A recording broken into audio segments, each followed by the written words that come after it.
সন্তান যারা আছে তাদেরকে উপদেশটা যারা এতদিন দিয়েছি আলহামদুলিল্লাহ, যারা দেখে আসতে থেকে ইনশাআল্লাহ তাদেরকে এই উপদেশগুলো আমরা দিব, পাবো ইনশাআল্লাহ। ইনশাআল্লাহ হাদিদুল লোকমান তার সন্তানকে ডাক দিয়ে বলতেছে, ইয়া বুনাইয়া আকিমিস সালাতা ওয়া আমর বিল মা'রুফ ওয়া নাহি আনিল মুনকার ওয়াসবির আলা মা আসাবাকা ইন্না যালিকা মিন আযমিল উমুর। হাদিদুল লোকমান তার সন্তানকে তিনি ডাক দিলেন, ইয়া বুনাইয়া, হে আমার কলিজার টুকরা সন্তান। ধমক দিয়ে বললেন না, রাগ দিয়ে বললেন না, খুব জোরে চেঁচামেচি করে বললেন না, তিনি ডাক দিলেন, ইয়া বুনাইয়া, হে আমার কলিজার টুকরা সন্তান, আপনি সালাত কায়েম করো, নামাজ কায়েম করো। তুমি যেখানেই থাকো না কেন, যে অবস্থায় থাকো না কেন, যা কিছু করো না কেন সন্তান, তুমি যেখানেই থাকো, যখনই নামাজের সময় হয়ে যাবে তখন তুমি নামাজ আদায় করে নিও, সালাত কায়েম করে নিও। আপনি বিসসালাহ। এরপরে নসিহত করলেন, ওয়া'মুর বিল মা'রুফ, ও সন্তান নেক কাজের আদেশ করিও, মানুষদেরকে নেক কাজের আদেশ করিও। এরপরে বললেন, ওয়া নাহা আনিল মুনকার, মন্দ কাজ অর্থাৎ খারাপ কাজের নিষেধ তুমি করিও। ভালো কাজের আদেশ করতে বললেন, খারাপ কাজের নিষেধ করতে বললেন। এরপরে বলা হলো, আসবির আলা মা আসাবাক, ও সন্তান যখন তোমার কোনো ভালো মুসিবত আসবে, কোনো বিপদ যখন তোমার মাথার উপরে আসবে, কোনো বিপদ যখন কোনো ভালো মুসিবত যখন তোমার মাথার উপরে আসবে, তখন তুমি ধৈর্য ধারণ করিও। আসবির আলা মা আসাবাকা ইন্না যালিকা মিন আযমিল উমুর। আসবির আলা মা আসাবাক, কোন বিপদ যখন তোমার মাথার উপরে আসবে, ভালো মুসিবত আসবে, তখন তুমি ধৈর্য ধারণ করিও। কারণ সন্তানকে নসিহত করতেছেন বাবা। সম্মানিত উপস্থিতি, এরপরে যে নসিহতটা করলেন, ওয়ালা তুসাইর খাদ্দাকা লিন-নাসি ওয়ালা তামশি ফিল আরদি মারহা, ওয়ালা তুসাইর খাদ্দাকা লিন-নাস, হে আমার কলিজার টুকরা সন্তান, অহংকার বশত কাউকে তুমি অপেক্ষা করো না। অহংকার করে কাউকে অপেক্ষা করো না। যেমন আমার পাশে একজন বসে আছে, তো আপনি কি বসে দেখবেন বলি না আমার সময়, মানে কোনো মান সম্মান, তাকে কোনো সম্মান দিলাম না, তো আপনি কি পারবেন ওরা কি বুঝলেন, সেই কথা বলতেছে। ওয়ালা তুসাইর খাদ্দাকা লিন-নাস, ও আমার কলিজার টুকরা সন্তান, অহংকার বশত কাউকে তুমি অপেক্ষা করো না। আমাদের যে কথাবার্তা, অমুসলিম আমাদের কথা শুনে মুসলমান হবে তো দূরের কথা, তারা আবার হচ্ছে চিন্তা করে যায় যে তারা কি বলে এগুলো, ঠিক কিনা? আমাদের কথা শুনে অমুসলিম যে মুসলমান হবে তো দূরের কথা, তারা চিন্তায় করে যায় যে কি বলে, তারা কি কথা বলে, তারা না আমাদের কথার ভাষাগত এমন ব্যবহার। নবীজি সাল্লাল্লাহু আলাইহি ওয়াসাল্লাম তার ভাষা এত সুন্দর ছিল, এত সুন্দর ছিল তার কথা, যে একজন বেঈমান, একজন অমুসলিম তার কথা শুনে কালেমা পড়ে মুসলমান হয়ে গেছে। তিনি মূল কথা বলে, শুধুমাত্র ভূমিকা বলছে। কি বলছে? কথা বলার আগে আমরা একটা ভূমিকা বলি না, সেই ভূমিকা মাত্র কেবল বলছে, সেই ভূমিকা শুনেই মুসলমান হয়ে গেছে। কথার ভিতরে ঢোকার আগে বলবো, হাদিসটি বলবো, মুসলিম শরীফের 868 নম্বর হাদিস, মাদ্রাসা পাঠ্যপুস্তক অনুযায়ী 3033টি হাদিস আছে। এই হাদিসের ভিতরে বলা হয়েছে, জিমাত নামে একজন ব্যক্তি আছে। এই জিমাত নামে ব্যক্তি মানুষ যখন চোখে বাতাস লাগে কিংবা অসুস্থতা, আমরা বলি না যে বাতাস লাগছে, যা হুজুরের কাছে যে বলি না, এই যে সেই বাতাস লাগে, ওই জিমাত হচ্ছে অমুসলিম, তিনি মুসলমান। তিনি ফু দিতেন, ফু দিলে মানুষ ভালো হয়ে যেত। তো মক্কায় যখন তিনি আসলেন, আসার পরে লোকজন জড়ো হয়ে গেল, সবাই একত্রিত হয়ে গেল। এবার জিমাতকে ডাক দিয়ে বলতেছে, জিমাত, এই মক্কায় একজন ব্যক্তি আছে, তার নাম মুহাম্মদ। তিনি বলেন অসুস্থ, তিনি একজন পাগল। নাউজুবিল্লাহ বলবেন না? তো জোরে বলেন না নাউজুবিল্লাহ। আমাদের নবী কি পাগল? বলতেছে মুহাম্মদ, মক্কায় একজন ব্যক্তি আছে, তার নাম হচ্ছে মুহাম্মদ। জিমাতকে বলতেছে, তুমি ওই জিমাতকে বলতেছে, তুমি যদি মুহাম্মাদের সঙ্গে সাক্ষাৎ হয় বা দেখা হয়, তাহলে তুমি একটু তাকে ঝাড় ফুঁক দিয়ে দিও, যাতে করে তোমার ফুঁক কারণে তিনি যেন ভালো হয়ে যায়। তিনি বড়ই পাগল, বড় খারাপ, তার মাথা বড় নষ্ট। এই যে কথাগুলো বললেন, তিনি বলতেছে, জিমাত বলতেছে, অবশ্যই আমার সঙ্গে যদি মুহাম্মাদের দেখা হয়, আমি আশা করি আমার এই ফু দেওয়ার কারণে আল্লাহ তাকে আরোগ্য দান করবে। এটা বলতেছে ওই জিমাত। হঠাৎ করে মুহাম্মদ সাল্লাল্লাহু আলাইহি ওয়াসাল্লাম তার সাথে সাক্ষাৎ হলো। নবীজির সঙ্গে সাক্ষাৎ হওয়ার পরে বলতেছে, মুহাম্মদ, আমি তো তোমাকে তো আগেই শুনেছি, তুমি টেনশন করো না, চিন্তা করো না, আমি যদি তোমাকে ফু দেই, এই ফু দেওয়ার কারণে তোমাকে আল্লাহ আরোগ্য দান করবে, ভালো করে দেবে। চিন্তা করছেন কাকে বলতেছে কথাগুলা? নবীজিকে বলতেছে। কে? একজন অমুসলিম। তিনি বলতেছে যে আমি যদি তোমাকে ফু দেই, আল্লাহ তোমাকে আরোগ্য দান করবে, আমার উসিলায় আল্লাহ তোমাকে ভালো করে দেবে। মানে অমুসলিম হলো আল্লাহর প্রতি বিশ্বাস ছিল যে আল্লাহ ভালো করে। অমুসলিম যারা, তাদেরকে আল্লাহর প্রতি বিশ্বাস নেই, বিশ্বাস আছে কিন্তু তারা মানে না হয়তো। দেখেন, এই কথাগুলো যখন বললেন, কথাগুলো বলার পরে মুহাম্মদ সাল্লাল্লাহু আলাইহি ওয়াসাল্লাম বলেন না, সাল্লাল্লাহু আলাইহি ওয়াসাল্লাম, নবীজি এবার কিছু একটা বলবেন। যখন জিমাতের কথা শেষ হয়ে গেল, এবার নবীজি কিছু বলতে শুরু করলেন, ভূমিকা। নবীজি বললেন, ইন্নাল হামদালিল্লাহ, নিশ্চয়ই সমস্ত প্রশংসা আমি রব্বুল আলামিনের। এরপরে বললেন, নাহমাদুহু ওয়া নাস্তাঈনু। এই যে ওয়াজিন যারা, বক্তা যারা খুতবা শুরু করে কি দিয়ে? এগুলো দিয়ে তো শুরু করে। এগুলা নবী মুহাম্মদ সাল্লাল্লাহু আলাইহি সাল্লামের জবান থেকে বের হওয়া বাক্য। সুবহানাল্লাহ।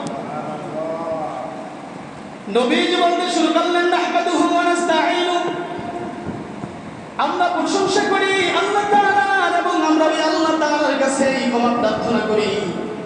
এখানে এতটুকু। এরপর অন্য জায়গায় বললেন, মাইয়াহদিহিল্লাহু ফালা মুদিল্লা লাহু, আল্লাহ পাক রব্বুল আলামিন যাকে হেদায়েত করেন, তাকে পৃথিবীর কেউ পথভ্রষ্ট করতে পারে না।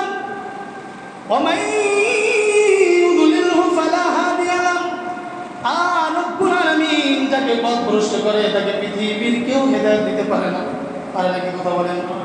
পৃথিবীর কেউ হেদায়েত দিতে পারে না। এরপরে বললেন, আশহাদু আল্লা ইলাহা ইল্লাল্লাহু ওয়া আশহাদু আন্না মুহাম্মাদান আবদুহু ওয়া রাসূলুহু। আশহাদু আল্লা ইলাহা ইল্লাল্লাহ, আমি সাক্ষ্য দিতেছি আল্লাহ ব্যতীত আর কোনো মাবুদ নাই। ওয়া আশহাদু আন্না মুহাম্মাদান আবদুহু ওয়া রাসূলুহু, আমি আরো সাক্ষ্য দিতেছি হযরত মুহাম্মদ সাল্লাল্লাহু আলাইহি সাল্লাম আল্লাহ তাআলার বান্দা ও রাসূল। নবীজি কি আল্লাহ তাআলার বান্দা ও রাসূল? এই কথাগুলো বললেন। এরপরে বললেন, আম্মা বা'দ, মানে এখন নবীজি কথার ভিতরে প্রবেশ করবেন, মাত্র ভূমিকা বলবেন। আম্মা বা'দু, নবীজি যখন খুতবা বললেন, ওই জিমাত দিয়ে বলতেছে, ও মুহাম্মদ, তুমি এমন কি বললা? এত ভালো লাগে তোমার কথাগুলো, তুমি আবার একটু বলো মুহাম্মদ, আবার বলো। নবীজি দ্বিতীয়বার আবার বললেন, বলতেছে, মুহাম্মদ তুমি আবার বলো। কারণ নবীজির আরবি ভাষাগত তার বাক্য, তার শব্দ এত সুন্দর ছিল যে ওই জিমাত শোনার পরে তিনি অবাক হয়ে গেলেন যে এত সুন্দর কি ভাষা তুমি ব্যবহার করলা, এত সুন্দর আরবি ওয়ার্ড, ব্যাকরণ, এত সুন্দর কথা ইতিপূর্বে আমি আর কখনোই শুনিনি। জিমাত ডাক দিয়ে বলতেছে, মুহাম্মদ তুমি আবার বলো। নবীজি সাল্লাল্লাহু আলাইহি সাল্লাম তিনবার বললেন। তিনবার বলার পরে জিমাত ডাক দিয়ে বলতেছে, লাকাদ বালাগনা নামুসাল বাহরি, লাকাদ বালাগনা নামুসাল বাহরি। মুহাম্মদ, এই নামুসাল অর্থ হচ্ছে গভীরতা, বাহরুন অর্থ হচ্ছে সাগর, সমুদ্র বা নদী। বলা হলো ও মুহাম্মদ, তুমি যে কথাগুলো শুনাইলা সমুদ্রের তলদেশে তোমার কথার বাক্যগুলো চলে গেল, মানে এত গভীরে চলে গেল, এত গভীর তোমার কথা। এরপরে ডাক দিয়া বলতেছে সামিআতু কাওলাল কাহালা, তিনি বলতেছে জীবন সামিআতু কাওলাল কাহালা ওয়া সামিআতু কাওলাল সাহারা ওয়া সামিআতু কাওলাশ শুআরা। ও মুহাম্মদ, আমার জীবনে আমি কত জাদুকরের কথা শুনেছি, কত কবির কথা শুনেছি, কত জাদুকরের কথা শুনলাম, কত কবির কথা শুনলাম। ও মুহাম্মদ, আমি তোমার মতো এত সুন্দর কথা আমার জীবনে আমি আর কোনোদিন শুনি নাই। সুবহানাল্লাহ। সামিআতু কাওলাল কাহালা, সামিআতু কাওলাস সাহারা ওয়া সামিআতু কাওলাশ শুআরা। মুহাম্মদ, আমি তো ইতিপূর্বে কত কবির কথা শুনলাম, কত জাদুকরের কথা শুনলাম, কত গণকের কথা শুনলাম, কিন্তু তোমার মতো এত সুন্দর কথা ইতিপূর্বে আমি আর কখনো কোনোদিন শুনিনি। সুবহানাল্লাহ। এবার ডাকতে বলতেছে ও মুহাম্মদ, আমি তোমার কাছে বলতে কালেমা পড়ে মুসলমান হয়ে যেতে চাই, তুমি আমাকে কালেমা পড়িয়ে দাও। সঙ্গে সঙ্গে নবীজি পড়ায় দিলেন লা ইলাহা ইল্লাল্লাহু মুহাম্মাদুর রাসূলুল্লাহ সাল্লাল্লাহু আলাইহি ওয়াসাল্লাম। সঙ্গে সঙ্গে তিনি কালেমা পড়ে মুসলমান হয়ে গেছে। তার মানে নবীজির কথা এত মাধুর্যতা, এত সুন্দর ছিল, আরবি ভাষাগত কথা তার এত সুন্দর ছিল, যেগুলো শুনে অমুসলিম এখনো পর্যন্ত কথার ভিতরে ঢুকে নেয়। শুধুমাত্র ভূমিকাটা বললেন, এই ভূমিকা শুনে তিনি কালেমা পড়ে তখনই তাৎক্ষণিকভাবে তিনি মুসলমান হয়ে গেছেন। তাহলে যেই কথা বলতেছিলাম, কি বলা হয়েছিল যে ওয়ালা তুসাইর খাত্তাকা লিন-নাস, মুনাসাব দেন ওয়ালা তুসাইর খাত্তাকা লিন-নাস, অহংকার বশত কাউকে অপেক্ষা করো না, কারোর প্রতি ধ্যান দেখানো না। অহংকার করে দূর সে কি পারে, অমুকে সে ভালো পারে, অমুকে কি পারে, আমার থেকে কি বোঝে বেশি, বলি না আমরা? এগুলো বলা যাবে? হযরত লোকমান তার সন্তানকে নসিহত করতেছেন, বাবা ওয়ালা তুসাইর খাত্তাকা লিন-নাস, হে আমার কলিজার টুকরা সন্তান, অহংকার বশত কাউকে অপেক্ষা করো না। এরপরে ডাক দিয়ে বললেন ওয়ালা তামশি ফিল আরদি মারহা, ওয়ালা তামশি ফিল আরদি মারহা। কলিজার টুকরা সন্তান, এই জমিনের ভিতরে যখন হাঁটবা তুমি, এই জমিনের ভিতরে যখন চলাফেরা করবা, তাকাব্বুরি নিয়ে, অহংকার নিয়ে এই জমিনের ভিতরে তুমি চলাফেরা করো না। কি বলতেছে? এই জমিনের ভিতরে যখন চলতাম, এই জমিনের ভিতরে যখন তুমি হাঁটবা, অহংকার করে তাকাব্বুরি নিয়ে তুমি চলাফেরা করো না।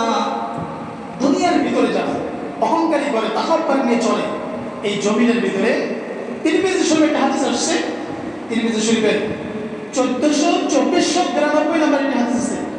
এই 2493 নম্বরের হাদিসের ভিতরে আসছে যে ওই রাসূলুল্লাহ সাল্লাল্লাহু আলাইহি ওয়াসাল্লাম তিনি জানান হাদিসের ভিতরে, তিনি বলতেছেন কিয়ামতের দিন প্রত্যেকটা যারা অহংকার নিয়ে পৃথিবীতে চলাফেরা করে জমিনের ভিতরে, আল্লাহ তাআলা কিয়ামতের ময়দানে তাদেরকে, তাদের চেহারাটা মানুষের আকৃতিতে হবে, কিন্তু পিপীলিকার মতো করে তাদেরকে উঠাবে। বুঝতেছেন? তাদের চেহারাটা মানুষের হবে, কিন্তু তাদেরকে কার মতো উঠাবে? পিঁপড়ার মতো করে তাদেরকে উঠাবে। কেন? পিঁপড়া কি খুব বড় না ছোট? দেখা যায় না। আল্লাহ বলতেছে দুনিয়া তোমার এত বড় দেহ নিয়ে তুমি অহংকার তাকাব্বুরি নিয়ে চলছো দুনিয়ার জমিনের ভিতরে। আজকে কোথায় তোমার অহংকার, কোথায় তোমার তাকাব্বুরি, কই গেল তোমার এই অহংকার? আজকে তো তোমাকে দেখাই যায়। বুঝতেছে কথা? সম্মানিত উপস্থিতি, এরপরে বলা হলো ইন্নাল্লাহা লা ইউহিব্বু কুল্লা মুখতালিন ফাখুর। আল্লাহ রাব্বুল আলামিন যারা জমিনের ভিতরে অহংকার করে তাকাব্বুরি করে, রব্বুল আলামিন এই ফাখর যারা করে, তাদেরকে রব্বুল আলামিন পছন্দ করে না, তাদেরকে পছন্দ করে না। ইন্নাল্লাহা লা ইউহিব্বু কুল্লা মুখতালিন ফাখুর। এই জমিনের ভিতরে যারা অহংকার নিয়ে, তাকাব্বুরি নিয়ে চলে, ফখর নিয়ে চলে, রব্বুল আলামিন জানায় দিলেন নিশ্চয়ই আমি আল্লাহ তাদেরকে পছন্দ করি না। এরপরে যখন তাকে নসিহত করলো হযরত লোকমান তার সন্তানকে, ওয়াকুসিদ ফি মাশরিক ওয়াকুসিদ ফি মাশরিকা ওয়াগুদ মিন সাওতিক। ও আমার কলিজার টুকরা সন্তান, ওয়াকুসিদ ফি মাশরিক, যখন জমিনের ভিতরে তুমি হাঁটবা মধ্যম পন্থায় তুমি হাঁটো। কোন পন্থায়? খুব তাড়াহুড়া করো না। মানে আমরা এমনভাবে হাঁটা চলা করি মাঝে মাঝে, পাশে কে আছে না আছে, মুরব্বী আছে তা কে আছে আমরা কিছুই দেখি না, ঠিক কিনা? এরকম হয় না অনেক সময়। তার সন্তানকে তিনি নসিহত করতেছেন,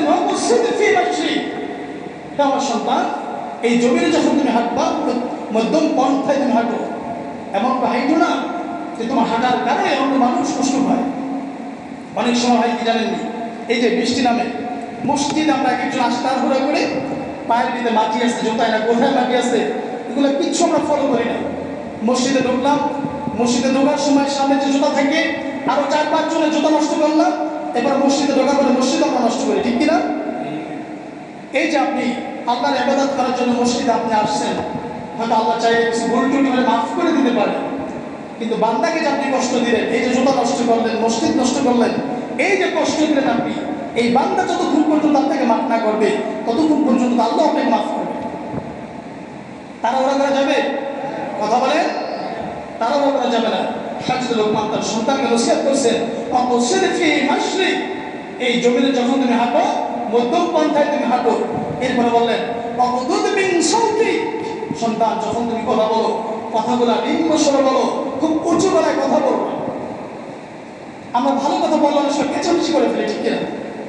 ভালো কথা বলতেছি মনে হচ্ছে মারামারি লেগে গেছে, হয় না অনেক সময়?